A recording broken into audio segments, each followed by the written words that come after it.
Imaginez ceci, le mont Sinaï, le site où le feu a rencontré le tonnerre et où la voix de Dieu a percé les cieux. Et si je vous disais que d'anciennes prophéties mettent en garde contre un retournement de situation terrifiant? Dans les derniers jours, cette montagne sacrée ne fera peut-être pas écho aux paroles de Dieu, mais à la présence inquiétante de l'Antéchrist. Pouvez-vous comprendre les implications? Les textes anciens font allusion à une confrontation épique entre le bien et le mal, et elle devrait bientôt se dérouler. Rejoignez-nous pour voyager à travers cette révélation monumentale, et pendant que vous êtes avec nous, n'oubliez pas de vous abonner et de partager d'où vous venez ou comment Jésus a touché votre vie dans les commentaires ci-dessous. N'oubliez pas que Jésus vous bénira et qu'il est toujours avec vous. Cachée dans les anciens échos de l'histoire scripturaire, se trouve une montagne où le divin descendait autrefois, un lieu où les royaumes terrestres et célestes se touchaient, envoyant des ondulations qui modifieraient à jamais la trajectoire spirituelle de l'humanité. Il s'agit du mont Sinaï, le centre de l'une des rencontres divino-humaines les plus extraordinaires décrites dans la Bible. Imaginez le drame tel que raconté dans Exode 19:20. La montagne se profile à l'horizon, enveloppée d'anticipation. Le bruit du tonnerre se répercute dans les airs, tandis que la fumée et le feu engloutissent le sommet, alors que le Tout-Puissant manifeste sa présence. C'est ici que Dieu choisit de se faire connaître, en transmettant à Moïse les commandements qui établiraient les fondements moraux et spirituels d'une nation naissante. Le Sinaï est unique dans les Écritures, non seulement un point de repère géographique, mais un lieu sacré souligné par l'alliance directe de Dieu avec son peuple. L'atmosphère regorgeait d'une intensité sacrée, tandis que la voix de Dieu, comparée à celle du tonnerre et des trompettes, exprimait sa loi divine, forgeant un pacte de sainteté et de puissance avec l'humanité. Quiconque s'approchait de la montagne sans préparation était confronté à des conséquences désastreuses, réaffirmant la gravité et la sainteté de la présence divine. Considérez un instant la scène de cette élévation sacrée. Les Israélites se tenaient à la base, le cœur battant probablement contre la poitrine, non seulement par peur, mais par respect. Ils perçoivent le spectacle impressionnant de la gloire divine, une confirmation profonde de la proximité de Dieu et de son désir inflexible de relation et d'alliance. Cette rencontre remarquable n'avait pas seulement pour but d'imposer l'obéissance. Il s'agissait de connexion divine, un thème qui se répercute dans les récits spirituels à travers les générations. Le Sinaï témoigne de la volonté de Dieu de tendre la main à l'humanité, ouvrant la voie à la réconciliation et à la compréhension. Il proclamait un paradigme dans lequel Dieu n'était pas distant mais activement impliqué dans l'élaboration de l'histoire humaine, fixant ses attentes tout en offrant conseil et présence. Cependant, le pouvoir de la révélation divine s'accompagne d'une opposition inévitable. C'est dans ce contexte que surgit la notion de Satan comme un imitateur rusé du divin, un thème repris dans 2 Corinthiens 11, 14, où Paul met en garde les croyants contre Satan, se faisant passer pour un ange de lumière. Si nous envisageons cette imagerie, on pourrait se demander si des forces sinistres pourraient un jour chercher à récupérer ou à corrompre la signification spirituelle du Sinaï à leur propre fin. Imaginez un adversaire désireux de renverser les vérités sacrées, attirant les croyants dans des convictions artificielles sous couvert de caractère sacré. Cette subversion du sacré s'inscrit dans un récit plus large de guerre spirituelle où l'ennemi convoite ce qui porte la marque de l'intervention divine, le manipulant comme un outil de tromperie. Dans ce cadre, le Sinaï symbolise 1.0 potentiel pour de tels conflits spirituels, non seulement en tant que vestige historique, mais en tant que symbole vivant et résonnant de l'alliance éternelle de Dieu avec son peuple. La perspective d'un retour conflictuel au Sinaï n'est pas une simple conjecture, mais une illustration de la lutte continue entre la vérité et la tromperie. Il pose cette réflexion aux croyants. Comment un tel scénario pourrait-il se dérouler et quelles mesures peuvent être prises pour sauvegarder les vérités sacrées?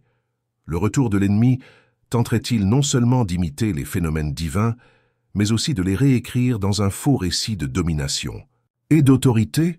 En réfléchissant à ces questions, le récit dévoile des possibilités intrigantes selon lesquelles le Sinaï pourrait à nouveau se retrouver au premier plan dans le déroulement des contes divins, en particulier s'il est considéré parallèlement aux projections de la fin des temps. Au fil de chaque génération qui passe, le Sinaï constitue à la fois un témoignage de l'amour divin et un défi pour discerner le vrai message parmi la cacophonie des échos déformés. Ce chapitre du récit spirituel nous met au défi de nous souvenir, de réfléchir et de nous préparer. Alors que les fidèles restent vigilants, les échos du mont Sinaï appellent au discernement et à la fidélité, nous exhortant à rester fidèles aux vérités inscrites pour la première fois sur la pierre, au milieu de la fumée et du feu. Ce qui reste clair, c'est que l'héritage du Sinaï persistera comme un puissant témoignage de la dévotion divine et de la lutte durable contre la tromperie. Dans le contexte des récits anciens et des rencontres divines, se cache une proposition intrigante. Le mont Sinaï, réputé pour son importance historique, n'est pas simplement une relique du passé. Il persiste comme emblème mystique dans la tapisserie de la prophétie divine, avec un récit inachevé qui doit encore se dévoiler dans les temps à venir. Au centre de ce mystère qui se dévoile se trouve ce que nous pouvons appeler la sombre prophétie du retour, où le Sinaï pourrait émerger comme un lieu charnière dans le conflit eschatologique détaillé dans les textes sacrés. Examinons. D'abord le message allégorique de Paul trouvé dans Galates 4, 24-26, un passage biblique perspicace où le mont Sinaï est représenté non pas dans son passé glorifié, mais à travers une lentille symbolique où il représente l'esclavage, l'alignant avec la Jérusalem terrestre actuelle. Paul présente cette figure de style pour opposer deux alliances.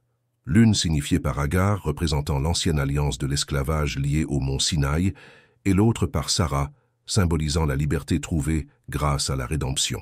Cette allégorie fait subtilement allusion à la double nature du mont Sinaï, à la fois lieu de révélation divine et symbole de servitude, ce qui pourrait préluder à son rôle dans une confrontation ultime entre forces spirituelles. Cette prophétie devient plus complexe lorsque nous insérons cette compréhension dans le contexte du livre de l'Apocalypse, en particulier dans Apocalypse 13, 6, où la bête est décrite comme blasphémant contre Dieu, son nom, sa demeure et ceux qui résident dans les cieux. Bien que le contexte géographique ne soit pas explicitement mentionné, certains théoriciens spéculent que les déclarations blasphématoires de la bête pourraient de faire écho à des sites annoncés tels que le mont Sinaï. Étant donné l'association profonde du Sinaï avec l'alliance et les commandements de Dieu, un retour à cette origine de la loi divine par une entité blasphématoire incarnerait un profond acte de défi et de moquerie. Cette pensée soulève une question troublante. Les hauteurs imposantes du Sinaï pourraient-elles devenir le témoin de proclamations néfastes, là où des histoires sacrées se sont autrefois déroulées?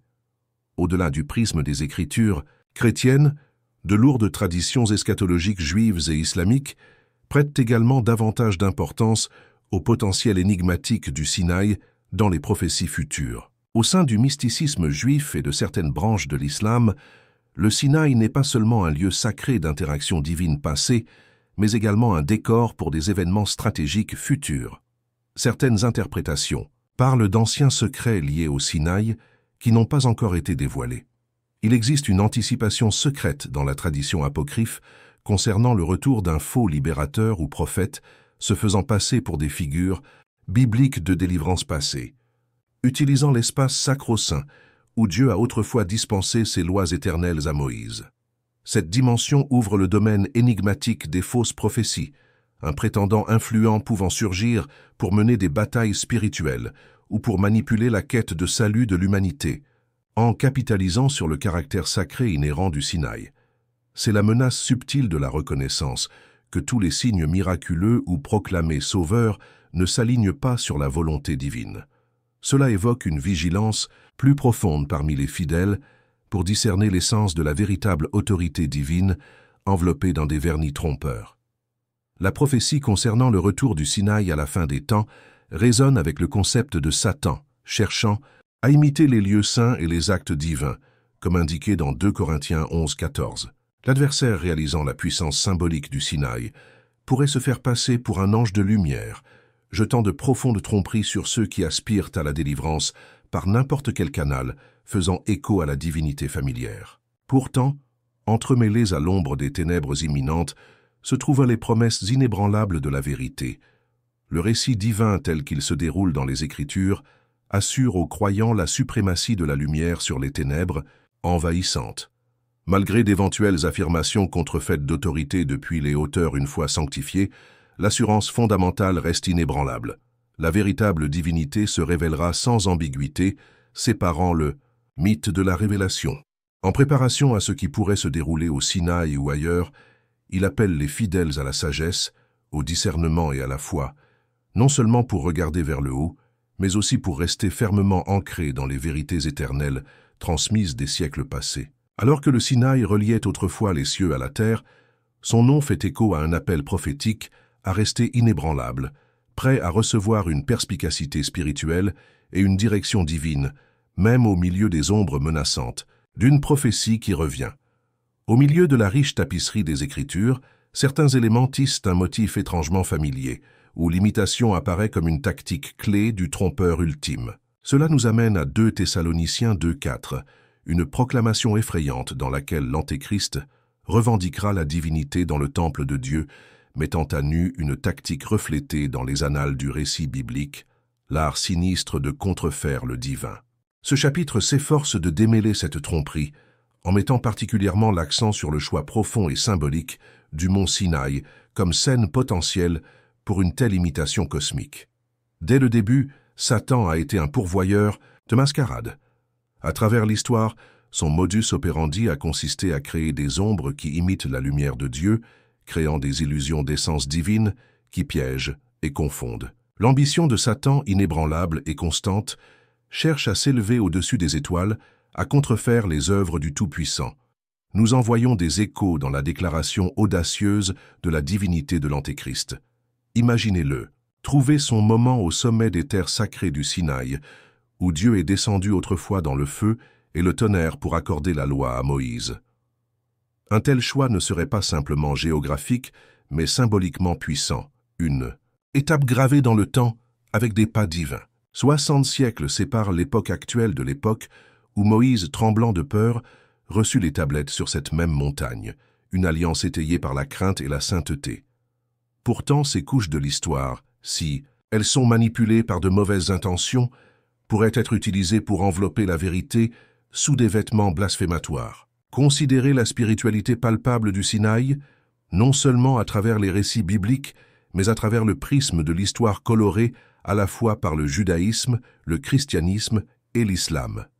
Pour l'Antéchrist, s'envelopper dans un vernis respecté par ces religions abrahamiques pourrait constituer un stratagème trompeur, qui résonne, impressionne et, finalement, induit en erreur. Tout au long de l'Écriture, l'imitation de Satan apparaît de manière frappante. À la cour de Pharaon, le mandat divin de Moïse fut confronté à des miracles contrefaits réalisés par des magiciens égyptiens, un avant-goût de plus grandes tromperies à venir. Les pages de l'Apocalypse présentent la bête, dont les faux prophètes imitent la puissance de résurrection du Christ, appelant le feu du ciel, un spectacle trompeur faisant écho au véritable miracle d'Élie sur le mont Carmel. Chaque acte est un jeu d'ombre, conçu non seulement pour tromper, mais aussi pour détourner les cœurs de la vraie divinité vers une imitation creuse. Le couronnement de l'Antéchrist, s'il se déroule sur le Sinaï, ne sert pas simplement de théâtre, mais de guerre symbolique. C'est une confrontation entre la voix originelle de Dieu et un écho discordant. Imaginez-le se présentant comme un nouveau Moïse, un soi-disant sauveur de l'humanité fracturée, tirant parti de notre identité fracturée et de la tapisserie de l'alliance, de l'histoire et de la foi pour sa cause trompeuse. L'orchestration par Satan d'un tel événement serait impressionnante, modifierait l'histoire, mais serait motivée par une tromperie si profondément enchevêtrée que la vérité elle-même semble insaisissable. Au-delà du drame et de la tromperie se cache un objectif séculaire, détourner l'adoration de Dieu vers une contrefaçon présumée divine. Le psaume 2, 2, 3 raconte les conspirations des nations et des peuples contre l'ointe du Seigneur, une prophétie qui a résonné avec la montée de l'Antéchrist. Ici, la tromperie du mont Sinaï pourrait en effet préfigurer la tentative, grandiose mais calamiteuse, d'usurper l'autorité divine, un drame blasphématoire aux proportions célestes. Les implications d'un couronnement contrefait au Sinaï se font sentir avec intensité. Ils remettent en question le discernement spirituel des croyants, encouragent la vigilance et appelle à un discernement profondément enraciné dans la vérité de la parole de Dieu. Chaque croyant est invité à regarder au-delà de l'attrait et du spectacle, à ancrer sa croyance dans le Dieu éternel et immuable, plutôt que dans des imitateurs scintillants et éphémères. En fin de compte, même si ce faux couronnement tente de réécrire des vérités spirituelles, il constitue une piètre réflexion. Le vrai roi des rois, qui n'a besoin d'aucune contrefaçon pour affirmer son autorité, règne avec toute la création comme témoin, attendant le jour où tout genou fléchira en reconnaissant la vérité, non pas devant la contrefaçon, mais devant le Dieu légitime d'Abraham, d'Isaac et de Jacob. Cet événement imminent sert de champ de bataille spirituel, un témoignage du triomphe ultime, où la tromperie se heurte à la pierre angulaire de la véritable divinité. Pendant que nous méditons sur ces révélations, saignons notre cœur de sagesse, armons notre esprit des Écritures et restons prêts à l'ombre du Sinaï, pleinement conscients des temps et préparés à la tromperie, tout en étant ancrés dans la vérité immuable de notre foi. Ainsi, cet examen du couronnement contrefait sert à la fois d'avertissement et d'assurance, nous incitant à regarder au-delà du vernis de l'imitation céleste pour anticiper le retour du véritable roi. Dans l'écho des anciens rochers et sables du Sinaï se trouve un récit de rencontres divines et d'une signification profonde, appelé à jouer un rôle central dans ce que beaucoup croient être la bataille finale sur le terrain spirituel. Cette montagne vénérée, bastion de l'Alliance de Dieu, est le point d'ancrage de la prophétie biblique qui annonce un futur conflit aux proportions cosmiques. Ésaïe 2, 2, 3 et Michée 4, 1 offrent une vision de l'établissement de la montagne du Seigneur dans les derniers jours, un phare de gouvernance divine et de vérité spirituelle qui s'élèvera au-dessus de toutes les autres collines. Ces écritures dressent un tableau d'espoir et de renouveau, promettant un monde réaligné sur l'ordre divin. Pourtant, ils murmurent également une question essentielle. Une autre fausse montagne pourrait-elle être exaltée avant que cette prophétie ne se réalise? À l'ombre de cette question, le Sinaï apparaît non seulement comme un symbole des alliances passées de Dieu, mais aussi comme un futur champ de bataille potentiel dans le domaine spirituel. Les formidables luttes qui font écho dans l'histoire du Sinaï suggèrent que ce pays pourrait à nouveau être témoin de la confrontation ultime entre le bien et le mal. Ici, l'adversaire, Satan, pourrait tenter de consolider son autorité dans le but de perturber les plans divins. Le récit se poursuit avec un choc symbolique, une élévation trompeuse des mensonges et la plus grande tromperie de l'histoire spirituelle. Considérez les scénarios qui pourraient se dérouler. Un sanctuaire reconstruit sur les pentes du Sinaï ou un sommet religieux mondial, réunissant les représentants des confessions du monde dans une démonstration ostensible d'unité et de paix. Cela concorde étonnamment avec la prévision de Daniel 9, 27, qui parle d'une alliance avec plusieurs, une promesse liée à des conflits résolus et à une fausse paix. De tels événements pourraient servir de scène au dévoilement de profondes illusions, masquant la véritable bataille spirituelle sous la surface. Imaginez l'imagerie des dirigeants du monde, attirés par une promesse sans précédent, rassemblés à côté des pierres intemporelles du Sinaï. Ils pourraient se retrouver participants à un spectacle orchestré pour tromper, voire enveloppés dans une aura d'unité, inconscients de la force obscure qui s'enroule sous ce vernis d'harmonie. Cet alignement trompeur pourrait endormir beaucoup de personnes dans un faux sentiment de sécurité, ignorant les véritables enjeux spirituels auxquels ils sont confrontés. L'équilibre délicat entre foi et tromperie serait suspendu au fil du couteau, l'ambiance sereine démentant les courants insidieux en dessous. Au milieu de ces rassemblements et déclarations illusoires, le Sinaï, avec son histoire d'interaction divine, pourrait à nouveau trembler de révélation. Imaginez, si vous voulez, le sol qui tremble pour perturber le faux édifice de paix érigé par le trompeur. Plutôt que la clameur de prophéties harmonieuses, la montagne pourrait résonner de la révélation de la tromperie, mise à nu avant le jugement final, précurseur retentissant du retour à la vérité divine. Ici, au milieu des voiles de tromperie, le rôle du Sinaï devient double, un phare pour dénoncer la contrefaçon et un signe avant-coureur de la réclamation ultime de Dieu. Cette terre sacrée, autrefois autel de la règle de Dieu, ne supportera pas longtemps l'occupation du mensonge. Comme l'histoire l'a montré, les vérités divines perdurent au-delà des mensonges temporels. En tant qu'épicentre de la lutte spirituelle, Améliorés une fois de plus grâce à une vérité bouleversante et révélatrice, les croyants connectés assisteront au dévoilement avec une foi fortifiée contre la tempête de la tromperie. Cette confrontation spirituelle, avec en toile de fond l'héritage du Sinaï, reflèterait les conflits anciens qui ont longtemps défini le récit biblique. La montagne qui témoignait autrefois de la communion de Dieu avec Moïse et de la présentation de la loi divine pourrait à nouveau éclairer le chemin de la justice et de la vérité, rejetant les fausses idoles et les promesses creuses comme elle l'a fait au fil des millénaires. Ce qui reste intemporel dans cette prophétie est le pouvoir transformateur de la vérité divine, l'effondrement de la tromperie et de la peur lorsqu'ils sont mis à l'épreuve contre l'alliance éternelle et la promesse de Dieu. Alors, que les croyants réfléchissent à ces potentialités, ils sont encouragés à réfléchir à leur place dans ce récit historique, en s'éveillant spirituellement aux leçons vitales communiquées par les prophéties d'Isaïe et de Michée. En prévision de ces événements qui se déroulent, la transformation possible du Sinaï en une scène de révélation spirituelle culminante nécessite une préparation. Armer sa foi d'écriture, de prière et d'une confiance inébranlable dans la sagesse éternelle de Dieu. Les croyants sont guidés pour examiner, discerner et se tenir prêts. Dans cet état de vigilance, tandis que se déroule le dernier chapitre de ce combat spirituel, chaque âme renforce son fondement sur la véritable montagne du Seigneur, dont l'établissement reste assuré. Même si la tromperie peut précéder la vérité, les fidèles attendent, fermement ancrés sur le rocher qu'est la promesse éternelle de Dieu.